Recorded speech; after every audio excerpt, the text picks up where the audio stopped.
السلام علیکم ورحمۃ اللہ تعالی وبرکاتہ۔ معزز سامعین، ابھی آپ دیکھ رہے ہیں قمر رضا آفیشیل یوٹیوب چینل۔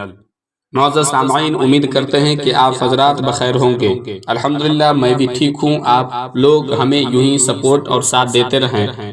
میں آپ حضرات کے حوالے اچھے سے اچھے اسلامک واقعات، اسلامک ویڈیو میں آپ کے حوالے کرتا رہتا ہوں۔ معزز سامعین، میں آج آپ کو سنانے جا رہا ہوں اللہ کی تلوار۔ جنگ موتا میں شاہ روم ہرقل کی فوج 1,00,000 تھی اور مسلمانوں کی تعداد صرف 3,000 تھی۔ حضرت عبداللہ بن رواحہ رضی اللہ تعالی عنہ نے یہ صورتحال دیکھ کر مجاہدین میں حسب ذیل تقریر فرمائی۔ انہوں نے فرمایا، مسلمانوں، شہادت ہی کے ذوق میں ہم گھر سے نکلے ہیں۔ اگرچہ ہمارے مقابلے میں بہت زیادہ فوج ہیں، لیکن ہم جمعیت کے لحاظ سے دشمن کے ساتھ نہیں لڑتے، بلکہ ہمارا لشکر اور ہماری قوت اسلام ہے۔ اللہ تعالیٰ نے اسی اسلام کی بدولت ہی ہمیں آج تک فتح مند کیا ہے۔ غازیوں، اٹھو اور اللہ کا نام لے کر کفر کا مقابلہ کرنے کو تیار ہو جاؤ۔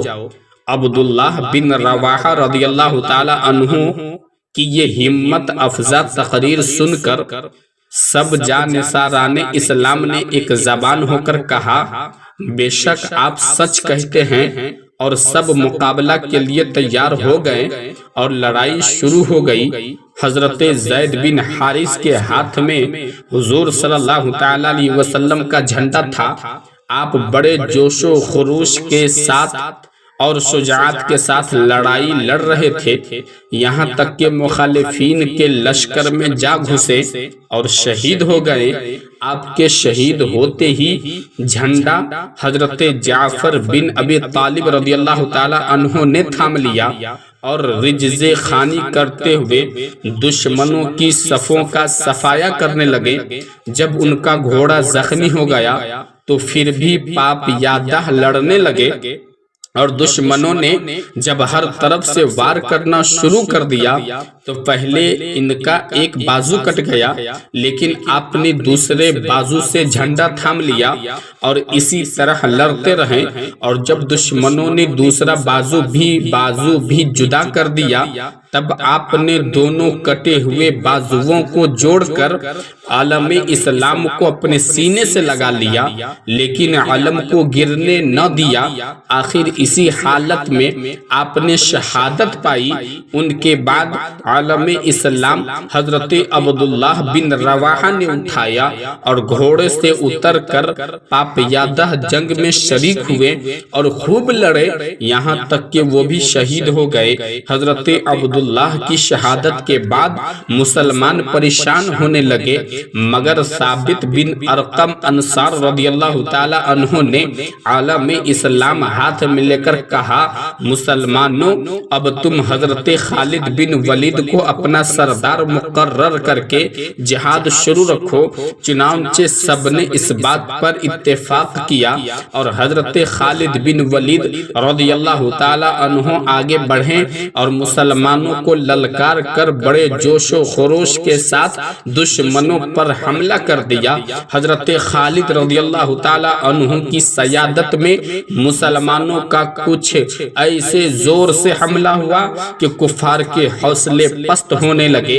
حضرت خالد بن ولید رضی اللہ تعالی عنہ سب سے پیش تھے، جس کافر پر بھی آپ کی تلوار کا وار پڑتا وہ ایک ہی وار میں ٹھنڈا ہو جاتا، اور یہاں تک آپ لڑے کہ آپ کی 9 تلواریں لڑتے لڑتے ٹوٹ گئی۔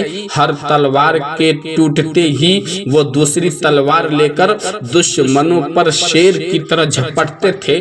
حضرت خالد کی اس شجاعت کا دشمنوں پر ایسا رعب چھایا کہ ان کے پاؤں ڈگمگانے لگے۔ چونکہ رات ہو چکی تھی اسی لیے دونوں لشکروں میں لڑائی بندھ گئی، صبح بند ہو گئی۔ صبح کو جب مقابلہ کے لیے پھر دونوں لشکر صف آرا ہوئے تو حضرت خالد بن ولید رضی اللہ تعالی عنہ نے ان مسلمانوں کو جو گزشتہ دن پیچھے تھے آگے کر دیا اور اگلی صفوں کو پیچھے کر دیا۔ اس صف آرائی سے دشمن کو یہ یقین ہو گیا کہ مسلمانوں کی نئی کمک آ گئی ہے، ساتھ ہی اس کے حضرت خالد نے جوش و خروش سے حملہ کر دیا۔ ان کے ساتھ اگلی صفوں کے مسلمانوں نے بھی تازہ جوش دکھایا تو دشمنوں نے منہ پھیر لیا اور سر پر پاؤں رکھ کر بھاگے، لیکن حضرت خالد رضی اللہ تعالی عنہ نے مصلحت وقت سے ان کا تعاقب نہ کیا اور جو مال غنیمت ہاتھ آیا لے کر باقی مسلمانوں کو ساتھ لے کر مدینہ شریف تشریف لے آئے۔ حضرات محترم، تو حضرت خالد بن ولید رضی اللہ تعالی عنہ بڑے ہی جری اور بہادر صحابی تھے اور بارگاہ نبوت سے آپ کو اللہ کی تلواروں میں ایک تلوار کا لقب مل چکا تھا اور مسلمان اپنے اسلام کے بلبوتے پر اپنی قلت کی پرواہ کیے بغیر لاکھوں کی تعداد میں دشمن کا مقابلہ کرنے سے نہیں گھبراتا اور اللہ تعالیٰ اس کی مدد فرماتا ہے۔